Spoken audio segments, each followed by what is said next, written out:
Ian. Hello, Dave. Ian, what we're doing here is a TeamClearCoat narrated lap of Road America. I'm Dave.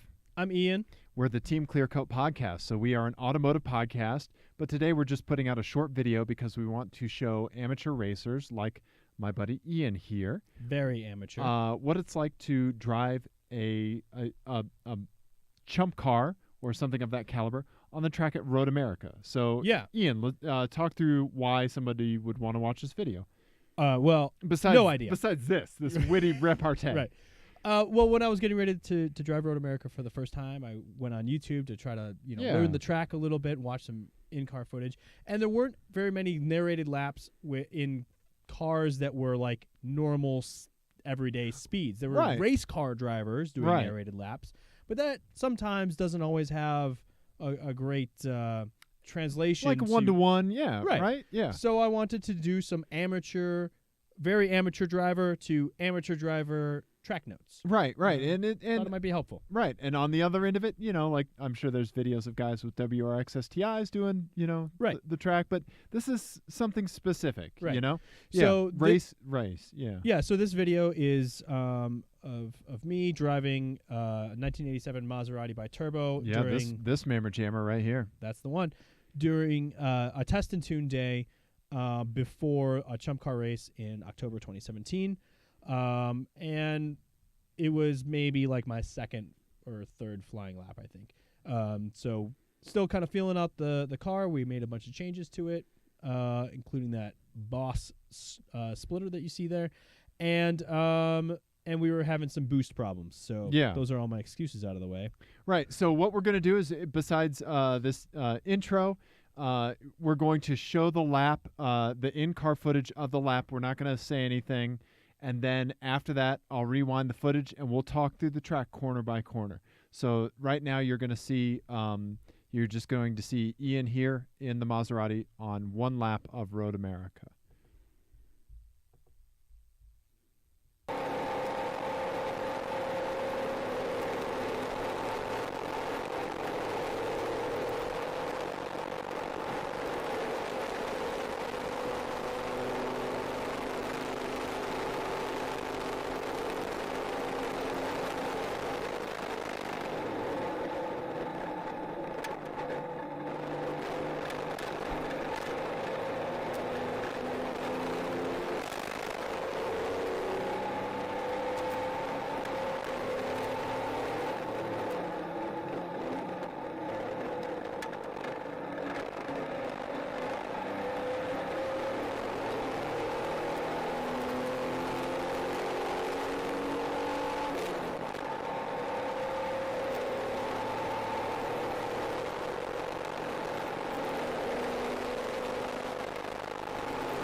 And there we go. Across the line, Ian.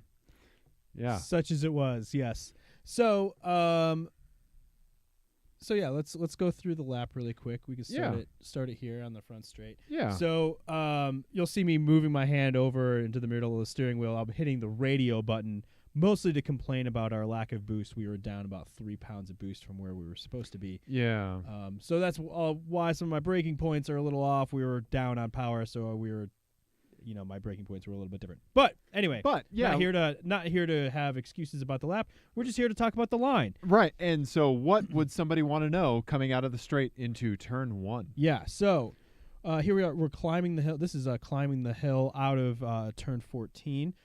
So let's go ahead and play this. Sure. So as we approach the start finish line, you'll notice there's the wall on the left hand side. That's going to kind of fall away from us as we get closer to turn 1. And when that happens, I'm going to have Dave pause right there. Okay, so this access road here is kind of your first big visual marker. And if you can see, it's kind of hard to see it on this video, but the marker boards are really actually pretty far off the track. So they're a little hard to pick up when you're new to the track.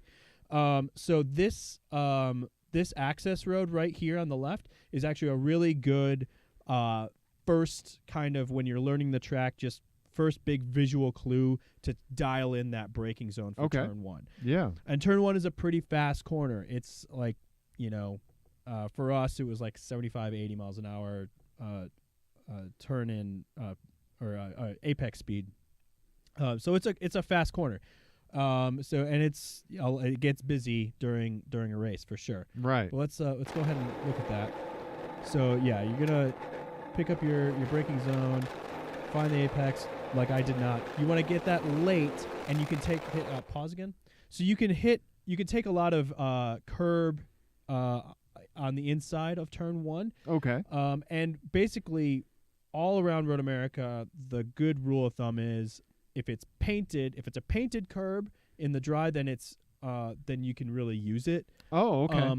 On the outside of the corner here is just like graded concrete. Yeah, here I'll back it up so you can see a little bit. Yeah. And you can see yourself hitting it. Yeah. Yeah. You want to that is really, really rough. So on most kind of more race prepped cars, you're going to lose time on it. Yeah, it's going to unsettle the car. Right. Yeah. It unsettles the car. And also here in turn 1, if you get too far over into that, it actually starts to fall away. It actually becomes the camber becomes negative. Okay. Yeah, so it'll actually pull you further. Oh, geez, yeah. Further off. So the ideal thing that I found for us was like half a wheel over, just so you know it's there. Just so you know it's there. Just to feel alive, Ian. Yeah. So taking as much curb as you can on the inside, right, and then just touch it on the outside of the corner here. Okay. Turn 2. So you're gonna go past the flag stand on your right here. Yeah. So this is kind of a complex. This 1, 2, 3. Yeah. So turn 2 is really not even a turn. Okay. And you'll see the marker boards for 2, but there's no corner there, so it's flat. Okay. You'll see the marker boards for it, and you'll think, oh, turn 3 is coming up, but it's not. So you'll see the marker boards for turn 2 countdown, and then they'll seem like they start over without a corner ever having been there. Oh, and those are the ones for turn 3. Those are the ones for turn 3. Gotcha. Okay. All right. And you're smacking your head because you missed the apex. Yeah, I missed the apex a bit. So turn 2 was in there somewhere. Here's turn 3. So turn 3. Yep. So the big visual clue for turn 3 is on your left. The wall will kind of fall away from you a little bit. Here, we'll go back a little bit. Okay, so wall's close. Mm-hmm. Right, there kind it of goes. falls away. Okay. Yep, that was. Yep, right there is our turn A. Okay. You can take again a lot of curb here. It's really the big thing in turn 3 is not carrying that much speed. It's exit. You need a clean, good exit. So if you get out of sorts in the corner, you're gonna be compromised for this really long straight. Right. Going down. To turn 4. To turn 4 and 5. Turn 3A and turn 4 are both not really corners. Okay. Yeah. And that map doesn't even have 3A labeled on it. So turn Right. 4 is going to be this little bend that we'll see under the Sargento Bridge. So let's keep going. Okay.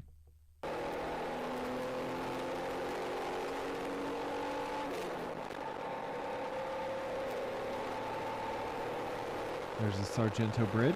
Yep. You want to be kind of middle-ish there. So the braking zone for turn 5 is going to come up. So hit pause a second. So the braking zone for turn 5 is going to start right after the crest of this hill here. And Okay. it's going to be pretty steep down.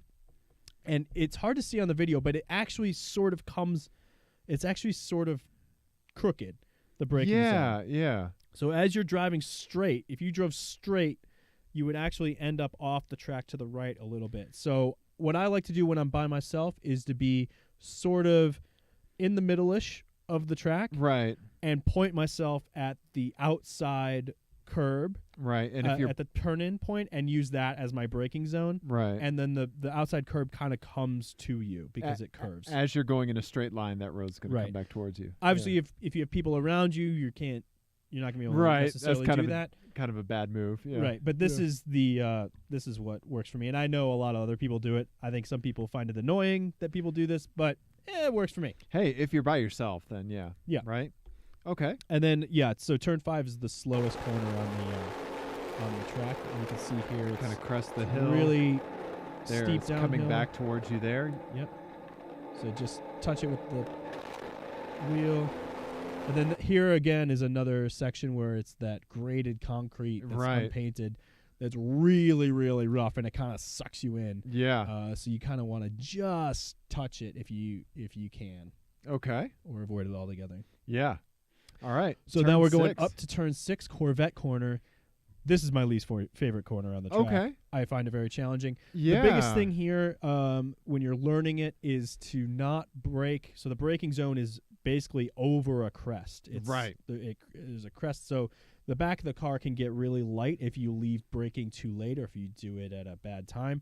So the best thing to do is to settle the car before the crest of the hill, get your braking done early, and then get ready for turn in. Okay. And you can take a pretty early apex here. It's a pretty forgiving corner Okay. once you get the braking zone figured out. So you'll see the crest of the hill coming forward. There's the hill. You're wanting it to choo-choo. Yep. Crest of the hill. Yep. So that was third gear for us. You don't need to go all the way out because turn 7, you're going to be carrying a lot of speed, and it's Right. good to get set up for that. Yeah, you need to start moving back over pretty quick there. Yep, exactly. Yeah. So so that's a third gear corner, turn 6. This is a dog leg transmission.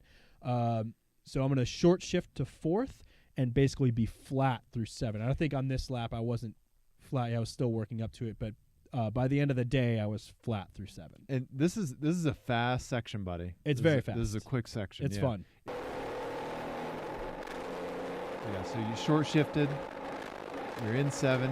Yeah. You rail it through there. You have good curb to play with on the way out. And then on the way in, on the inside of that, you can take a lot of curve.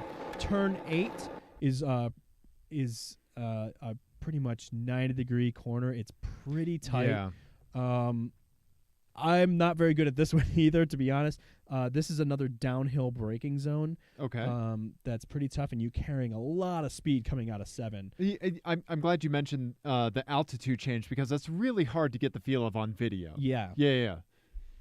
So we were trying to brake around the 300, the 250, the 300 if we were being really good. Okay. But yeah, so the idea here, again, take as much inside curb as you can get away with, and then stay away. Again, this is another graded concrete on the outside, and it sucks to get caught in. Yeah. I've done it before many times. So yeah, just barely touch the outside curbing if you can. And this is important because you're setting yourself up for a long turn and the carousel through 9 and 10. Yep. Yeah. So this is an important one to get. Yeah, I didn't do great on that one. But so carousel sucks, but it is basically kind of choose your own adventure. Some people like a tight line, so this is essentially turns 9 and 10 on the map. Some people like a tight line all the way around. I like to have sort of a middle line and play with the balance the car. We were doing about 80 miles an hour was about terminal for us there. And we could kind of play with oversteer and understeer there.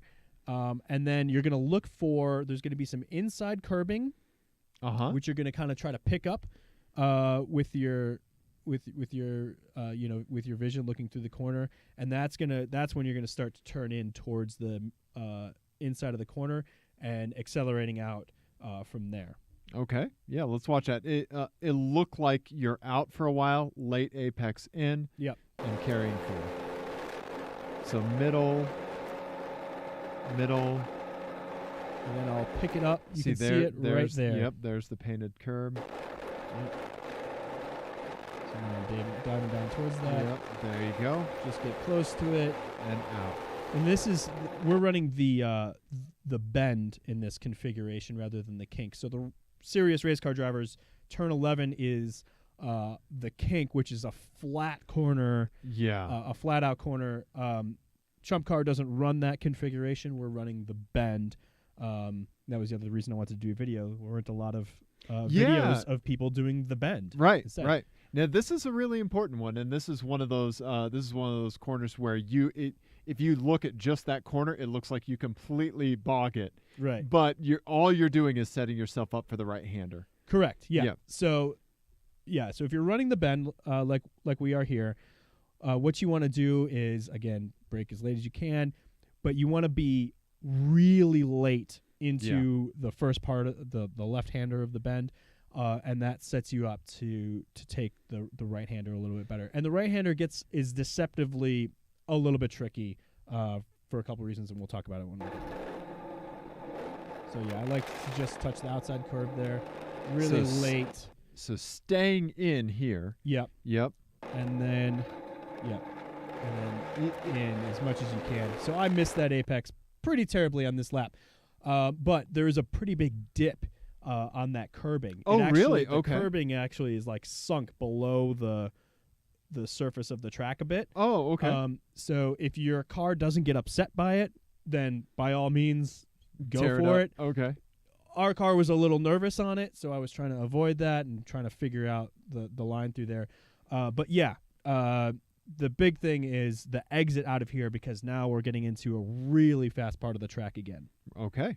Yeah, so this is heading towards Canada Corner. Turn 12. Turn 12,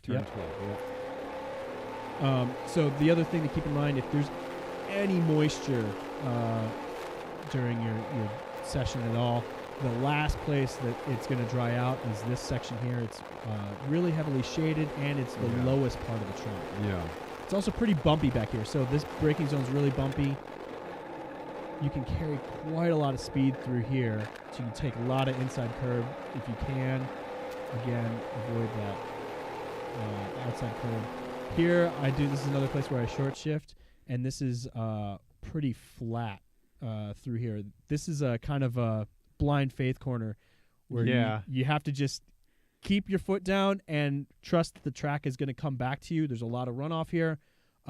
It's a really fun section. Yeah. But so our thing was a short shift into fourth, and then stay flat through 13 and getting yourself set up for the final corner, turn 14. So nice. This is turn 13. You can take curb here if you need to. We weren't fast enough to really be able to do that. Turn 14, if you hit pause. Of course. So I would end up sort of here, and this is another section where the track isn't super straight. Right, so right. Your braking zone, you end up kind of sideways across, or pointed to the outside of the track. So what I would do is I would point towards my turn in, and that would be my braking zone. So as soon as I was pointed that way, then I could start looking for my braking point, which I use the Kohler signs on the side. Oh, okay. And that was my braking zone.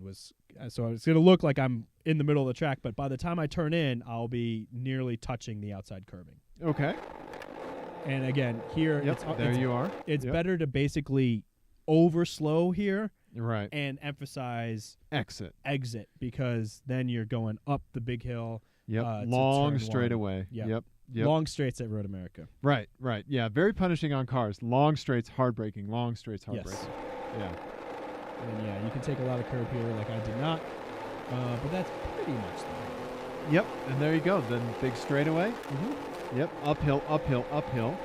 Yep, and then And up to the hopefully your start car is finish. making boost Right. or power or whatever it is you're Yep. making. There's the pits over on the right there. That's across And the there line. we go. Yeah, so that is a narrated track of Road America in Wisconsin.